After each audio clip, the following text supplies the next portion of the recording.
such a pretty thing. We are human, we are animals, we crave the ability to be we. I know it's called me undies. We undies might have sounded differently. Is it a disco now? Yeah, it's an after party, so it's now we go with the flash. My goal in life is to be a laptop sticker. Me too. And despite the best ministrations of your wife, you still look ugly. It's a great honor, Mr. Jaffe. It's always nice to be with you. I'm so happy to be with you. I'm honored. Thanks for doing this, too. It's a real service to the community. Thank you for doing this, Joseph, for doing CoronaTV in general. And it's your gift to the universe, and it's appreciated. Very human, and I like that. Look at you! You are insane! How did I do that? You're insane! I am insane, and it is June 1st, and that is insane as well. It is insane that we are in the sixth month of the year, and we want this year done already. We want 2020 done, and don't let the door hit you on the way out. Hello, everybody. Happy June 1st. It's difficult to be happy at the moment. I mean, these are turbulent, trying times, and we are dealing with two viruses at the moment, and it's really hard to find the right balance. And I'm really happy because I've got a change in plan today. I'm pivoting. The guest that was meant to be on is not going to be on, because the guest that was meant to be on is Andrew Keene, and he's such a contrarian that of course he was going to run into schedule issues. And I was able to go to my A-list, and there's no one better than Ted Rubin. And certainly times are such that the perfect person that I'd want to talk to is Ted. And we'll talk about what we're going to talk about soon enough. I did try and attempt to create ground rules, like terms and conditions that he had to sign. He had to sign his life away. To be able to make sure that we address certain things, because he's known as the libtard. It's Ted Libtard Rubin. What is a libtard? We're going to have to ask him. I don't know what a libtard is. Maybe he knows. Maybe he'll explain what it is as well. So we're going to do it in our own way. It's going to be serious. It's going to be intense. Hell, man, it's CoronaCocktails. So what could go wrong when two liberal people join forces? I mean. It's going to be, I may lose my clean billing, but Ted, you're not allowed to swear, but it's going to be a shit show. Just saying. Anyway, what can I tell you today, guys? It is not ironically, but it is Say Something Nice Day. And we need it. We need to be able to say something nice. We need to find the niceness. We need to find, not the olives, but the lemonade from the lemons. It's also National Olive Day. And I had to think long and hard about whether I wanted to have a martini today or go with single malt scotch. I had to go with single malt scotch because I've seen Ted Rubin is the only man who's been probably drinking more than me during this quarantine period. And he's always seated there with a beautiful single malt scotch. So that's what we're going to drink together. And Bob Farnham is here. I said, find the niceness. Yes, we're going to find it. We may have to look really, really long and hard, but we will find the niceness as best as we can. I find the niceness in looking at all of my guests, and I keep this up because it just makes me feel good to see how many smiles we've been able to create, or I've been able to be a part of. So it says next week. I've got to correct that. This week's interview, of course, Andrew Keene is now Ted Rubin. So thank you, Ted, for stepping in. And then tomorrow, Ron Tite, Chris West, Mark Bowden, and David Olmano will round off the week. But we're going to focus on Ted. He's a CMO. He's a speaker. He's a provocateur. He's an author. He's a wallflower. He's very introverted. He doesn't like to tell you what's on his mind. For example, I have no idea what his political leanings are. I mean, I think he's an independent, but I guess we'll find out soon enough. As always, if you like the show, if you like me, or maybe you're just faking it, I don't care. Like the show right now, comment below so I can welcome you on the show. But comment in general, your engagement, your ability to share the stream right now with people, and to subscribe to the show on coronatv.show is what will allow the rising tide to float my boat. So help me float my boat. I know that sounds a bit obscene, but you know what I mean. Happy birthday to all my Facebook friends out there. A whole bunch of them as well. Wow. I think 18 of them celebrating today. Max Lenderman in Canada, I think he's in Canada. Neve Harrisman, happy birthday to you, Neve. And to all my LinkedIn friends, contacts, Romans and countrymen, and women, I just wanted to say happy birthday to you. So that's my preamble. I have, in honor of my guest today, and maybe to set the scene, a seated soliloquy that I'm calling Judgment. And I think the Facebook like is going to play a key role in terms of setting context for not only this, but also the conversation with Ted, right? That's about to happen. So let's face it, guys. We like to judge. We love to judge, especially when it comes to judging others. Right now, people are protesting injustice, and most are doing it peacefully. Some are not. In general, people are mad as hell, and clearly they're not going to take it anymore. So what do? We sit back in our armchairs, and like good armchair quarterbacks, we posit, we critique, we evaluate, we commentate, we judge. Too much, too little, just right. Or like an emperor watching two gladiators fighting to the death, we provide the final verdict. Thumbs up, the loser should be spared. Thumbs down, the defeated should be condemned to death. If you think about it, isn't that really just the Facebook like? Aren't we just continuously passing judgment? Great post, awful post, you're awesome, you suck. If you think about it, I'm kind of doing it right now, aren't I? I'm passing judgment on people who pass judgment. And when you watch this back, perhaps you'll return the favor, stick it to me by passing judgment on me if you didn't like what I had to say. And so the circle of strife continues. Well, perhaps it's time to refrain or pull back a little. Perhaps it's time to balance out the judgment with a bit more acceptance, even acknowledgement. Instead of criticizing someone who put a temporary border around their profile picture with the words "Justice for Floyd," and criticizing them because they didn't make it permanent, or before slating someone for clearing their conscience by donating $1 measly to the George Floyd GoFundMe page, as opposed to $100, which clearly they can afford, right? Why not applaud them for something? Anything counts. Anything matters. Everything matters. It's time to stop throwing literal stones in the street or social media stones online. It's time to start helping. It's time to start healing. That is exactly what we need to do right now. And that is the only verdict that I think will help us together heal and get to a better place. Well, I wonder what judgment lies in store for me. So maybe it's time to bring on the judge, the jury, the executioner, the provocateur, the author, the speaker, and someone who is kind enough to fill in, Mr. Ted Rubin. Welcome to the show, Ted. Joe, thank you so much. I have to tell you that you did. I swore to myself I wasn't going to pander to you like all your other guests. Tell you how wonderful you are and how great this show is and how important it is.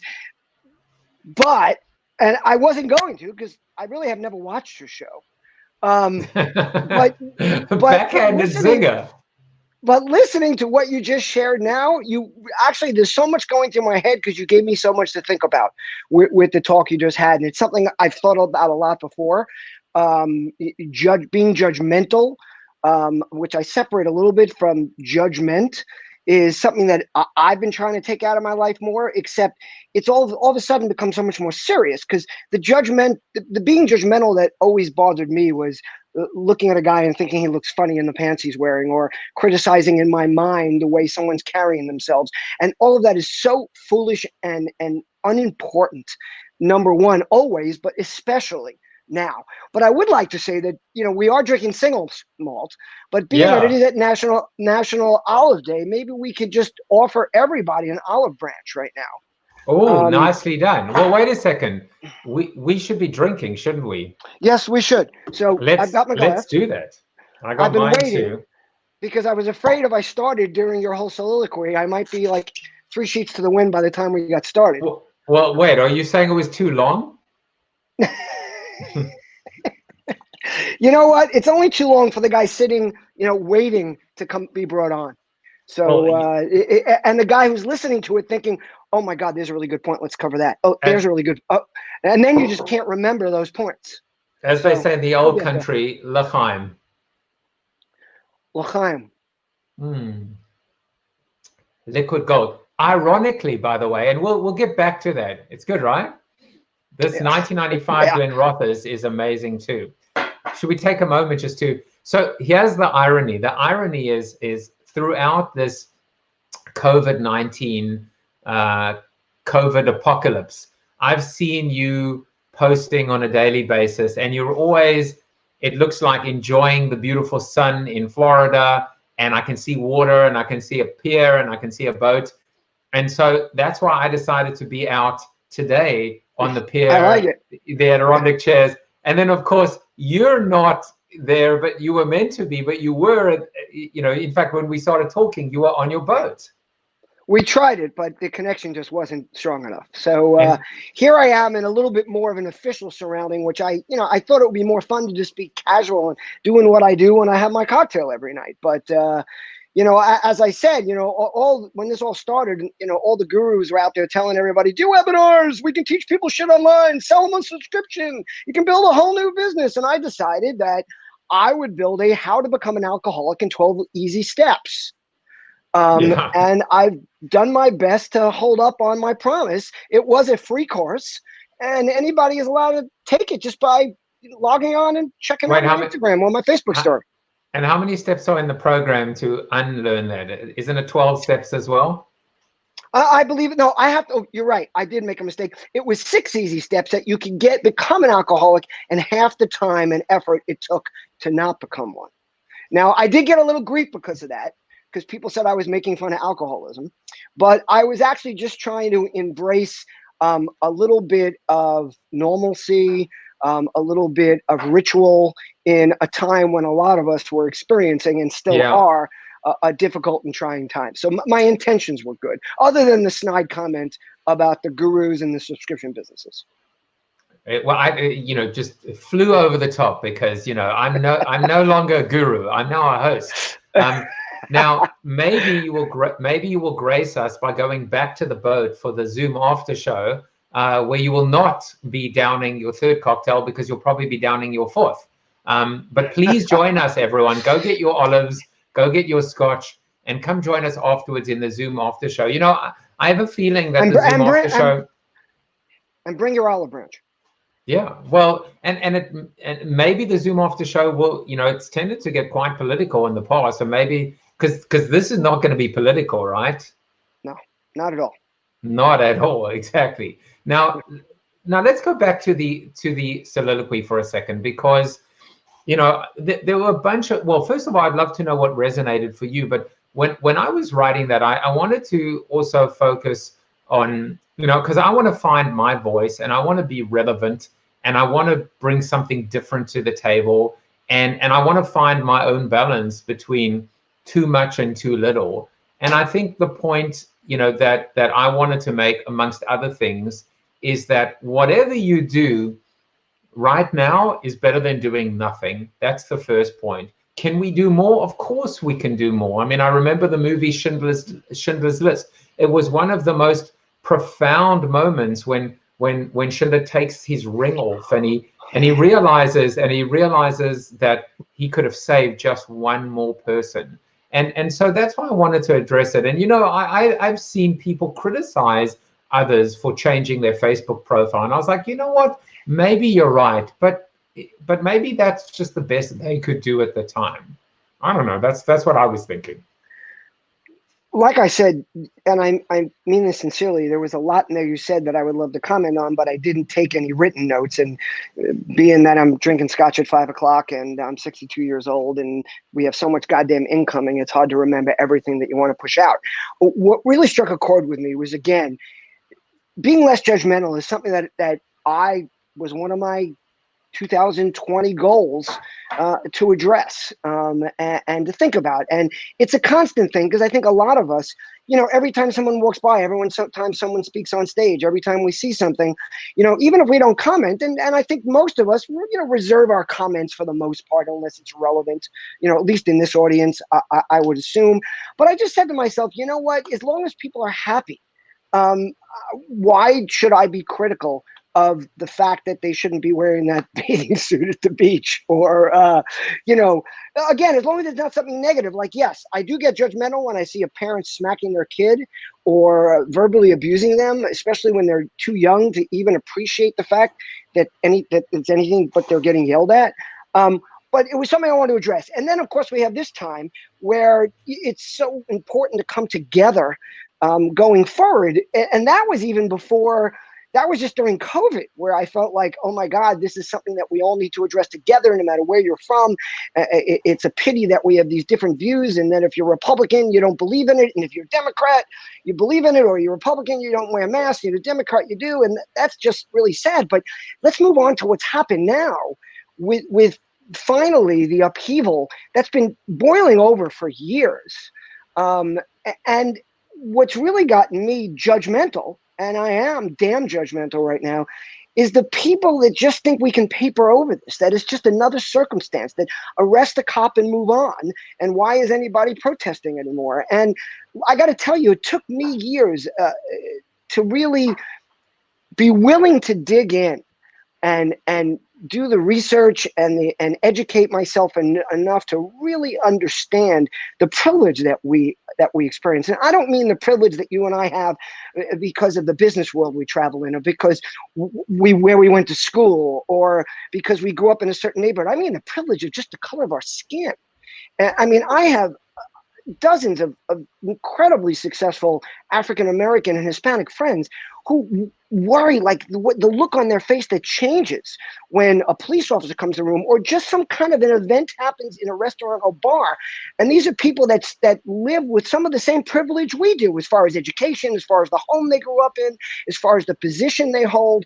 And I try to open my mind to it. And, you know, it's funny, you mentioned earlier, and I don't want to miss it because I know we're going to run out of time, but you said, like, why libtard? Well, you know, libtard is a negative term that people use for someone of a left-wing persuasion. And the way this started was, you know, I started messing around with my Facebook name, and it happened the way a lot of things that I do happen, serendipitously. Something happens, I react to it, I say, this is fun, or this is funny, or people react to this. Vicky Fitch, who you might, you know or be friendly with, or might not, at one point was messaging me about something, and there was a glitch in the Android software where every time you tag someone on Facebook, their last name got doubled. So it would have been Joe Jaffe, and it was Ted Rubin. And she kept trying to correct it, and she kept apologizing to me. And I said, I love it. And she goes, no, you don't. And I said, I love it so much, I'm going to change my name to Ted Rubin. And I had never even attempted to change my name on Facebook. And I went into Facebook and I changed my name to Ted Rubin. And it created this huge uproar. I mean, I must have gotten 5,000 outreaches. What's going on? And John, of course, my business partner, of course, changed his name to John Andrews just because, you know, we're kind of attached at the hip and we do that kind of shit.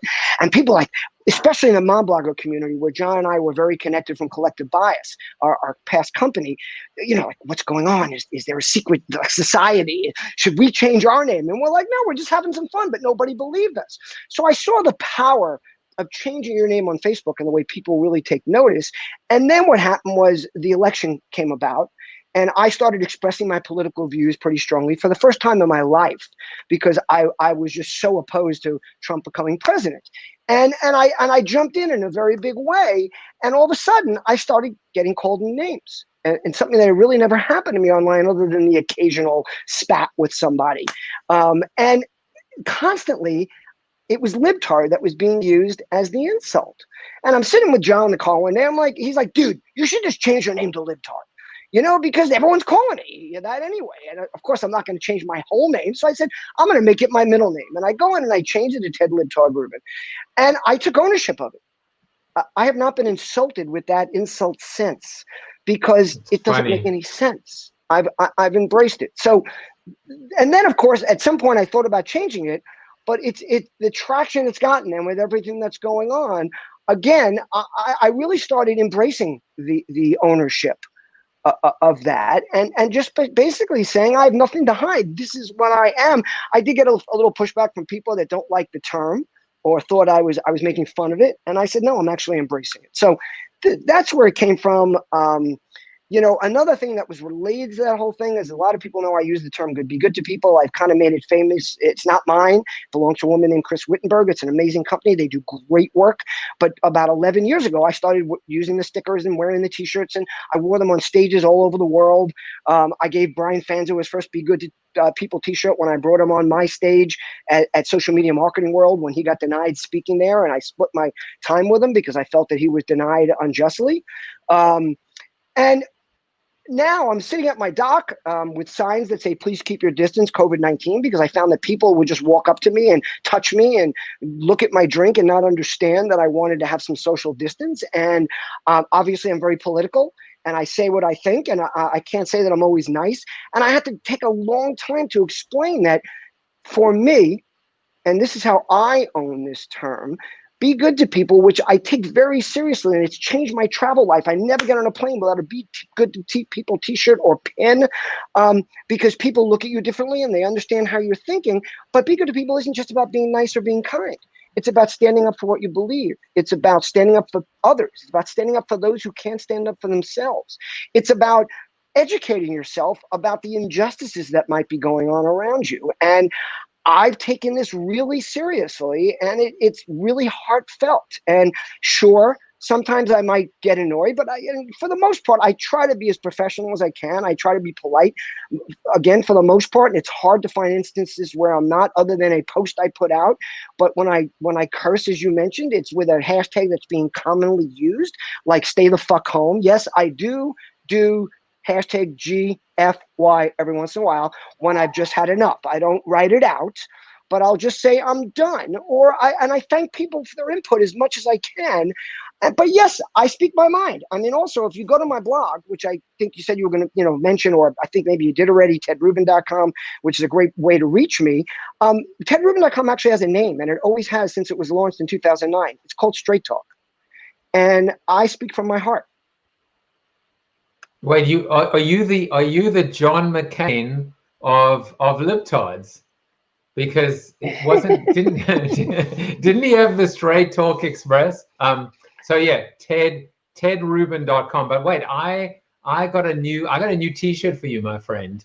When you're sitting out there, this is it. It's don't feed the libtard. Don't prod, don't touch. Don't make him angry. You wouldn't like him when he's angry. I did order a couple of T-shirts, but it turned out I forgot the name of the company. I wish I could share it here because it's a phony business. Apparently, they advertise all over Facebook with these gray T-shirts with writing, and nobody ever receives them, or at least I didn't. And literally, for the first time in my life, when I complained to American Express, they didn't even do an investigation. They just credited me. But I ordered these T-shirts that said, "If you can read this, you're too close." And again, for COVID-19. And what inspired me to find those T-shirts is I saw this really cool T-shirt on this really rugged, tough-looking military type guy that said, "If you can read this, you're in my kill zone." And the only reason I didn't get that, it wasn't because it was so strongly worded, is because I didn't think I could pull it off. I thought people would laugh, when they saw me wearing that T-shirt, because, I'm just not that, threatening. I also wore my United States of America T-shirt here today intentionally, because what I found, which I think is very strange, is that I get people asking me why I'm wearing that T-shirt. That I have no right to wear this T-shirt because I'm a liberal, and liberals don't love America, and I love America with all my heart. So I sometimes I wear it just because it amazes me that I get that reaction. And by the way, the way it actually started when I was wearing "Be Good to People" T-shirts, and I had people that when I was traveling see my T-shirt and call me a liberal, call me a libtard, or leer at me. And when I'd say, I'm sorry, did I do something? And they're like, well, why are you wearing that damn T-shirt? I'm like, it says, they go like, what does it mean? I go, it means be good to people. I don't think Let's get because what bothered me is that by wearing a shirt that said be good to people, it was being assumed that I was strongly left wing. And by the way, I am. I want to be good to people. I want to help people. I want to provide services. I want to help the poor. I think we should be paying more taxes. Why? Because I think there are people that are much more in need than us. First of all, I've got a new one for you. If you can read this, you're in my cove zone, not the kill zone, but the cove zone, right? So I just want to say, like, you're completely hijacked my show, which of course for people that do watch the show, which is not you, I love nothing more than when people do that. But so, Jan gave me a seated ovation for my seated soliloquy, although he apparently told me that I misspelled the word judgment. I have to give you a seated ovation for. Really? He said that publicly. Yeah, but he's the copywriter. You'll see him in the Zoom after show. But I just wanted to say that I think I wanted to give you a seated ovation for what you were saying as well, because I think it really spoke to. It spoke to a truth. And here's, look, this is what Jan said, right? He said, why doesn't this outrage, or will it now result in non-voters voting? And Seth said, kindness equals weakness. But before we comment on what these guys are saying, if the assumption is someone that says, be good to people, be kind to people, if they're a liberal, the opposite is equally true, which is, why do we assume someone who's on the right would not be kind or good to people? And this is my problem right now, which is, Ted, and I know you would agree with this, which is absolutely every damn thing about every damn thing has been politicized. And it's black or it's white, quite literally, or it's left or it's right. And it's ridiculous because, as your T-shirt says, these are the United States of America. Yeah, and we're not acting like that. United. It makes me so mad. No, and I agree with you. And by the way, again, I think we're all responsible for our own mindsets. So, I'm very fortunate. I have some very good friends who I value as much as anybody in my life. They're part of my total inner circle, who are Republican and conservative.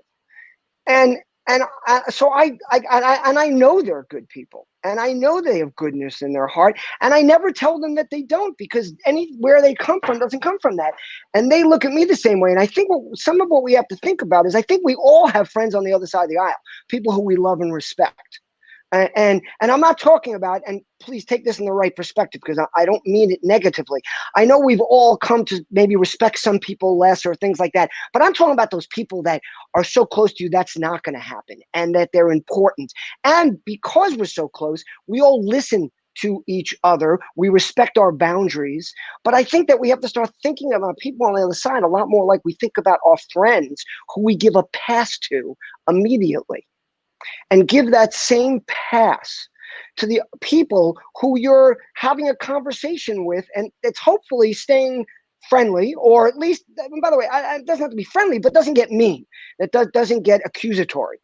And that's where a lot of this comes from. And then I think people, and look, I'm guilty of this myself, and I try really hard. I tell them, I always, like, before I respond to something, I research.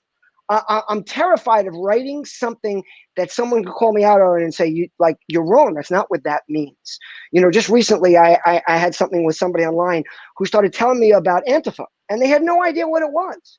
They told me Black Lives Matter started it. Do you know what Antifa started? It was an anti-Mussolini organization in advance of World War II, and it's been around since then. Now, again, I'm not defending or anything, and Hence I'm the not saying word they're fascist, right? Hence the word fascist. Yes.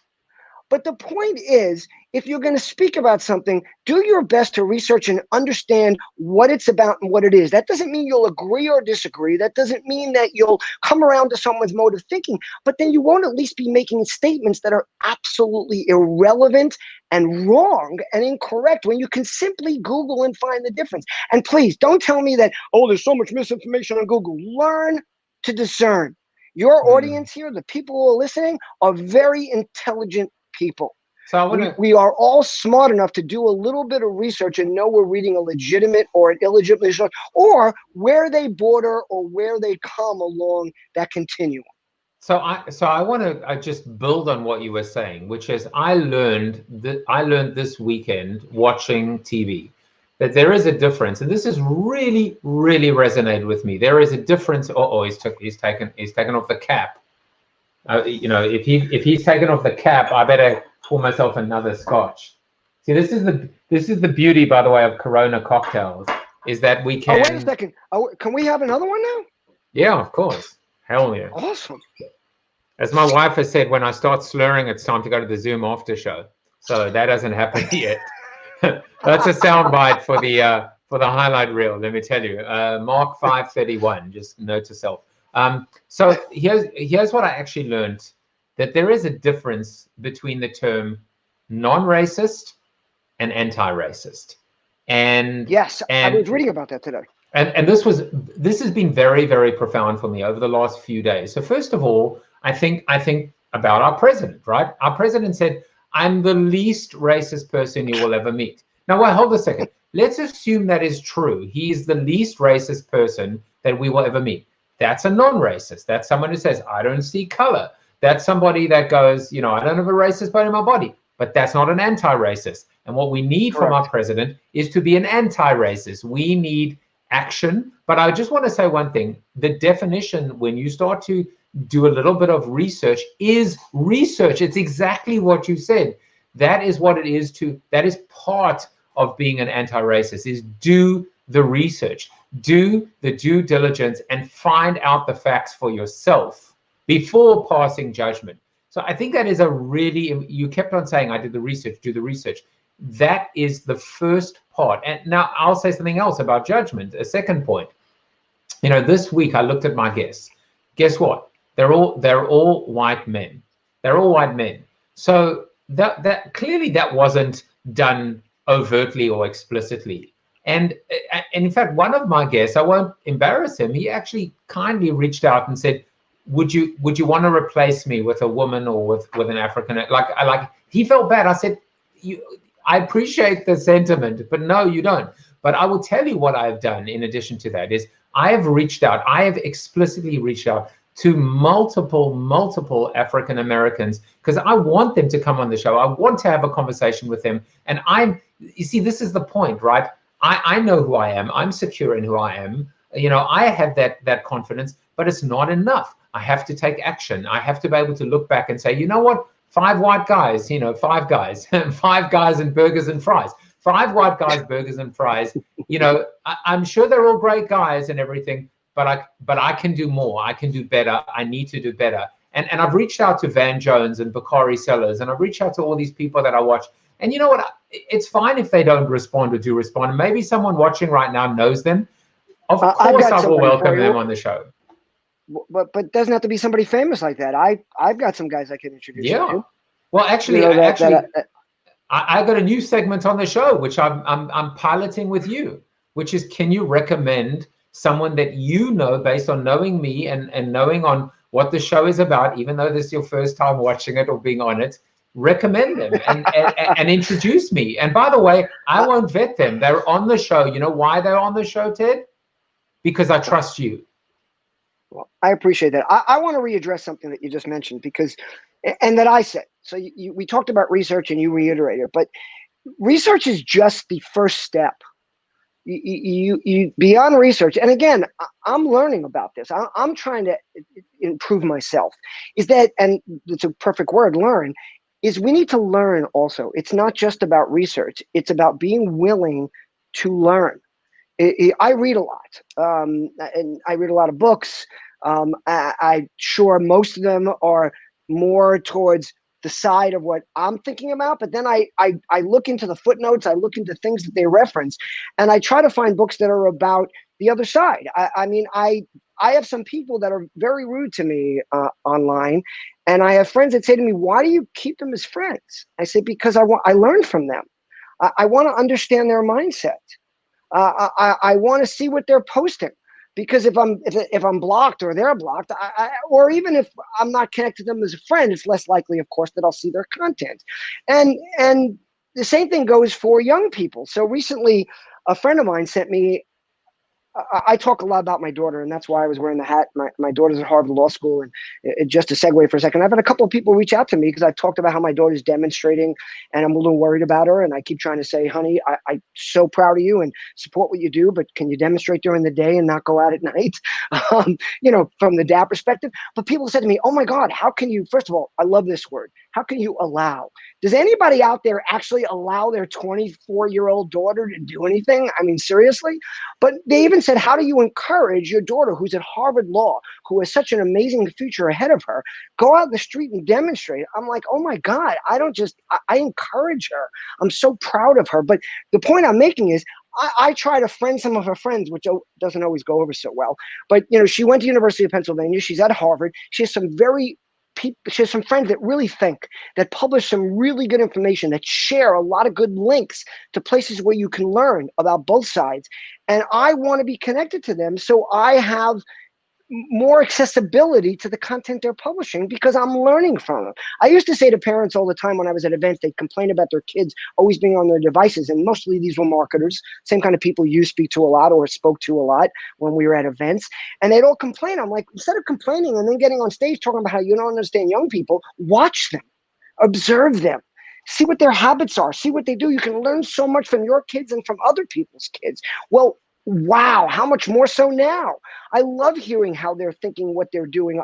A buddy of mine, who's the ex-CMO of Winn-Dixie and Price Chopper, is in his 70s, and he's heading up to Cape Cod right now, and he went through Connecticut, and he got sidetracked, and he had to go through some protesters. And, he lived through the 60s, and he marched. And he was like, he goes, first of all, oh my God, I'm so proud of these people. And then his second thought was, but we knew we had to get out of there because we remembered when we marched peacefully and how quickly it could turn from a peaceful march to an unpeaceful march. And from that, I want to segue into another comment just before we jump off, is that I hear all these people talking about riots and looting is so contrary. They're ruining what they created. They're not ruining anything, first of all. We still have the perspective to understand what, just by doing something that's bad doesn't ruin correcting something that's wrong. But understand, this comes from despair. This comes from the inability to make change. I see friends of mine, guys I love and value, writing, if you want to make change, go out and vote and find good candidates. It's just not that easy. We don't live their life. We don't live in their despair. We don't live in their inability to affect their lives in any way. Again, recently I saw someone who I love and respect, and she posted something online about how if you can't find opportunity in this United States of America, then you're just lazy. And, I responded, and I'm like, wait a second. There's a certain group of people, I agree with you, for the most part, are friends. And then it continued saying, no, anybody, I don't care where you're from, where you live in the United States of America, God bless America, and the opportunity that exists here is something that everyone has access to, and that is such total and complete bullshit.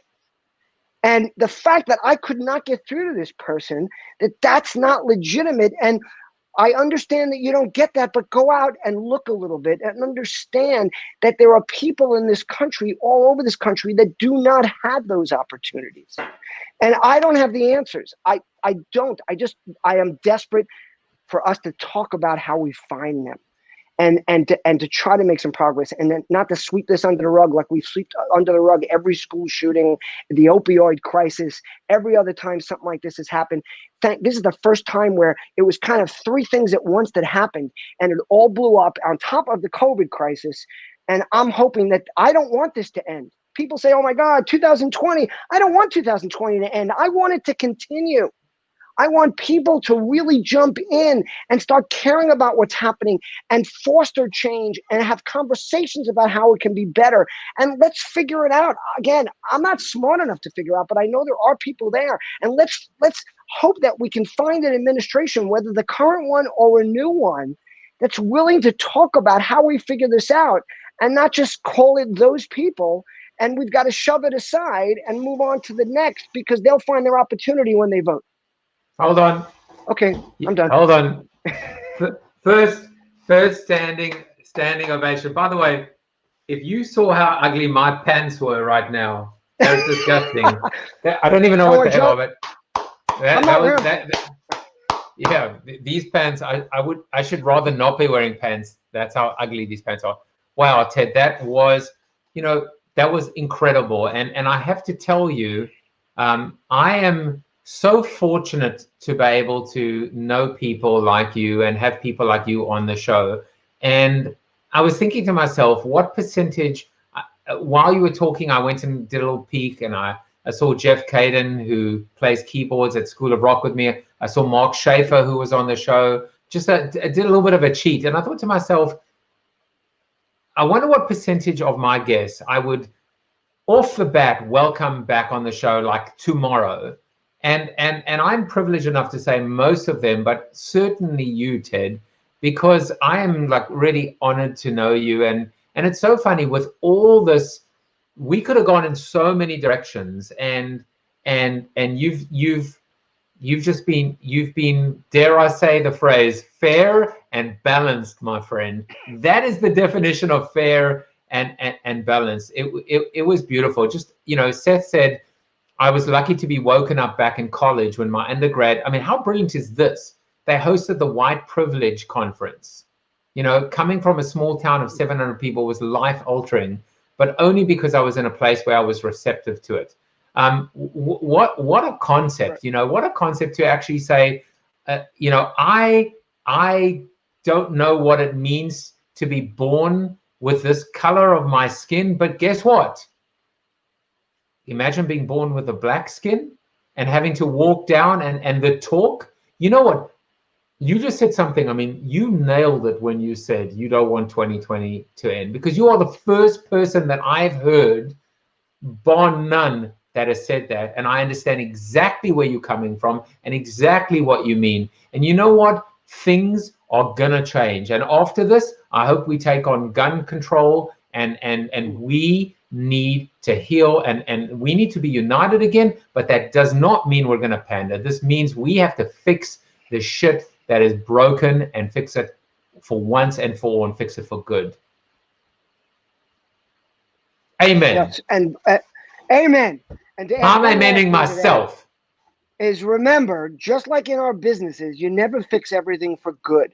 You've got to fix it, and then you've got to evolve it as we move on. So let's do that together. So in the time we have left, and I could talk to you for hours and hours and hours, but I said I'm privileged enough to know, when I first met you and what I knew of you, yes, cheers. What I knew of you, you were brash, you were perceived almost arrogant in a sense. You were on stage, you said what was on your mind, and you just let it all hang out. And then I met you, and do you remember where we hung out in Vegas? Quite possibly the highlight of your life. Be honest. Where was it? You took me. So you said you're going to take us to some show. I think it was you, myself, and Greg Verdino. Oh, there it is. And I was like, oh my God. No, but here's the best part. That's Mark Schaefer inspired. You were so excited, and you told me how much I'm going to love this show.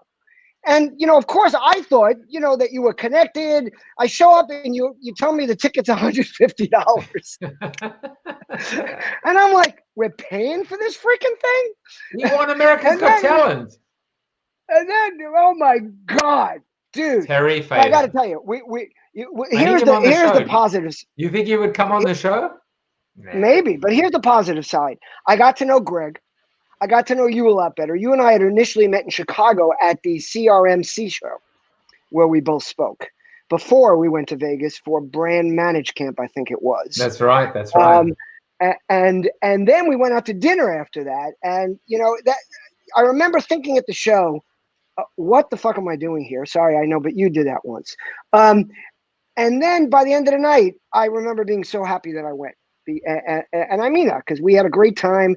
We all got to know each other. And it was a great few days in Vegas. I learned something about you, which is what a committed family man you are, what an amazing father you are. And, you know, there are two hashtags that if you follow Ted, and you should, you're gonna see these two hashtags a lot. And I would love for you to talk about them and what they mean to you and why they're part of almost everything you say. And the first is this idea of no let up. Well, what does that mean?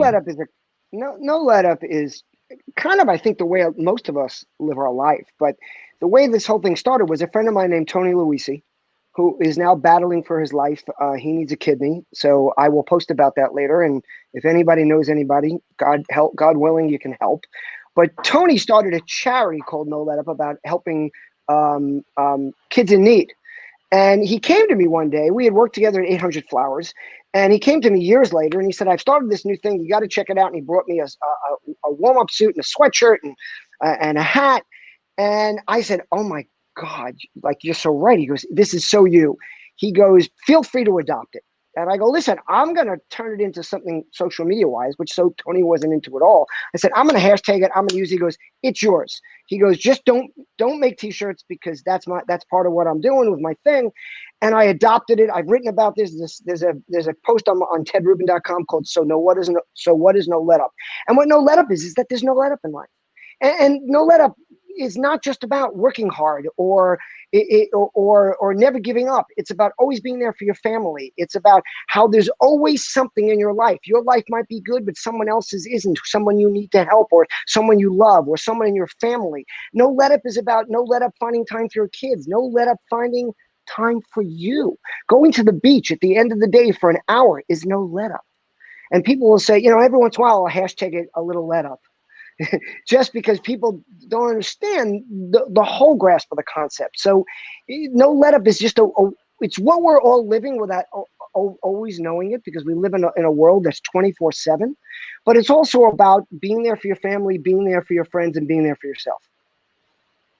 And what about the R, right? Return on relationship, because, you know, this is, and by the way, isn't it funny how we're both marketers, we're both public speakers, and yet we're not flooding the airwaves today with marketing babble and public speaking stuff. It's just about just connecting and having a real conversation and trying to interact with people that are watching, you know, but relationship is such an important part. It's our relationship right now, right? But it's part of also your platform, and it's where we are connected. So talk a little bit about that.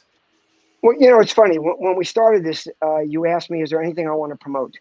And I told you I didn't have anything to promote. Because that isn't why I do these kind of things, and especially a conversation with you. But return on relationship, you know, there's a funny story behind the hashtag. So this kind of, so return on relationship has always been a part of my life.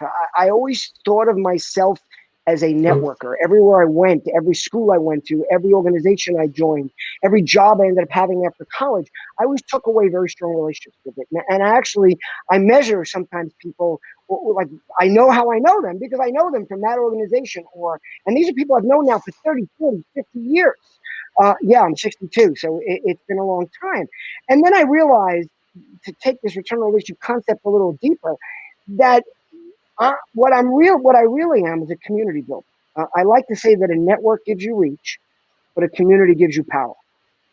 Networks connect, communities care. And one day someone said to me that everyone you know knows each other, and you've got people like, remember the old Google circles? You know, that you have people in different circles, and I bring people into communities. But what happened with return on relationship is, you know, I worked for Seth Godin back in 1997, and I know we talked about that once. And Seth's coined the term permission marketing while I was sitting across the table from him, and he was writing the original article for Fast Company. And return on relationship really kind of started there, the concept. But when it really took shape, I was at Elf Cosmetics. I was running a brand that had zero marketing budget. They brought me in and said, we have no money. So whatever you do, you're going to have to figure out, which was kind of cool. Like, you know, you take a job with $100 million dollar marketing budget. What do? You buy fucking ads, you hire a lot of people, you do a lot of funky things. I had to figure out how to do these things without a nickel other than maybe a few dollars for an intern. And I jumped into social media early back in this was 2008 and started leveraging it for this business. And every day, they were strictly about their email marketing, hitting people with ads. When are we gonna be able to market to your social media, people? And I'm like, I was so protective of this. This is again 2008. I started my first social media learning with Oz Sultan and Roger Hollander, who were the first guys that taught me about Twitter. And Oz and I created this the first aggregated content platform that existed probably in the e-commerce world for Elf, called Ask Elf, where anytime anyone mentioned the company, their content was brought into this platform to be shared. And one day the owners called me in, and they were a father-son, and when I joined them, we were about a $5 million business. I left them 2 years later. We were a $50 million business, but somewhere along the way, they said, what's going on with this social stuff? When are we going to be able to sell these guys something? We want to give them coupon codes. We want a discount. We want to give them shit. And I looked at them, and I was so frustrated. And I'd been thinking about this whole relationship thing, and I looked at them, and I said, guys, it's not just about ROI. It's about ROR. Meanwhile, I'm sitting, what the fuck am I talking about? Then I'm like, it's about return on relationship. And I had been thinking about the relationships we were building because they were really growing incredibly, but I threw the word return in front of it. And thank God they had another meeting starting in 5 minutes, and they sit there, and these two guys are all about dollars and cents. And they're kind of thinking, and they look up and they go, return on relationship. We want to hear more. And of course, there's panic going on in my head because I really didn't have more to give them at the moment. They said, but we've got a meeting in the next couple of minutes. We've got a couple of things to cover. Can we get back together next week and talk about this? And I walk out of the room, and it's 2009, probably January. And I tweet out, I had 2,000 Twitter followers, I was considered one of the top followed CMOs on Twitter at the time with 2,000 followers. And I tweet out, it's not just about ROR, return on investment. It's about ROR, return on relationship. And I must have gotten 40 retweets. I've got comments. I got people coming back to me. And all of a sudden it became something that I realized, and I do this with a lot of ideas. When I think of something, I tweet it out sometimes in the middle of the night. And when it resonates with people, I extend on it. So I said, oh my God, I've got it. I called up Oz. I told him what was going on. He's like, dude, you got to hashtag it. So I started hashtagging it. What would you normally hashtag return on relationship? Pretty obvious, ROR. So I hashtag ROR, and I used to tweet a lot more than I do now. That was like one of the only platforms at the time. I was tweeting like crazy, and all of a sudden I start getting these nasty tweets from the Ruby on Rails guys. And they said, you're hijacking our hashtag. And I'm like, I'm so new to all this shit. I'm like, what the hell are you talking about? We own ROR. And like I do with everything, I didn't answer. I quickly went, and I'm like, owning hashtags. I'm like, you can't own a hashtag. And they're like, yeah, but you're taking it over, and it's pissing us off. And I have two policies that I've lived with since then. One of them is, just be nice and be good to people, and don't piss somebody off unnecessarily. The other one is, don't fuck with guys that can break in your bank account, okay, and who can shut down your website. So I immediately said, okay, I won't use ROR anymore. And I made a classic marketer's error. And this is great because this is something you can totally relate to. I always tell marketers, don't just think what you think. Don't just talk to your team. Talk to your audience. Talk to the people you want to sell to. Think like a customer, not like a marketer. But I thought totally like a marketer. And I said, okay, well, it makes sense. Return on relationship, R on R. I hashtag it R on R. I start using it like crazy. And nobody says anything for a while. But as it starts catching on, people start asking me who Ron is.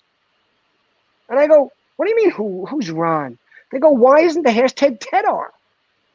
Why is it Ron? All right, so I just muted him only because I can, and I just had to. No, I'm gonna unmute you. I'm kidding. I'm kidding. But I want to just finish that real quick. I immediately said maybe I should change it.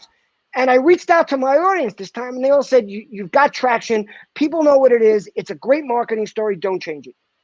And there's R&R. Return on relationship is be there for people and build relationships. Relationships are like muscle tissue.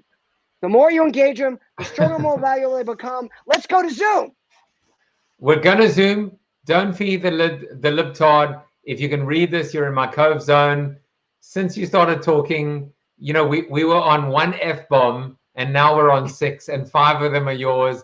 And we also learned what is ROS, which is return on scotch. bit.ly/CoronaTV after show. Ted, it was really what a pleasure. What an amazing 55 minutes and 35 seconds to spend with you, my friend. Thank you, Joe. I might even start watching your show now. You better. I mean, after all of that, you can actually see. Hopefully, none of the guests are like you again. But I'm kidding. Yeah, that was Ted. That was amazing. That was special. Come on over to the Zoom room. But you don't need that banner. What you need is this banner. Let's find it. There we go. bit.ly/CoronaTV after show. Get a drink, come hang out. We'll be there for the next 15-20 minutes. Vent, say whatever's on your mind. It's all good. Love you guys. See you tomorrow. Take care. Bye-bye.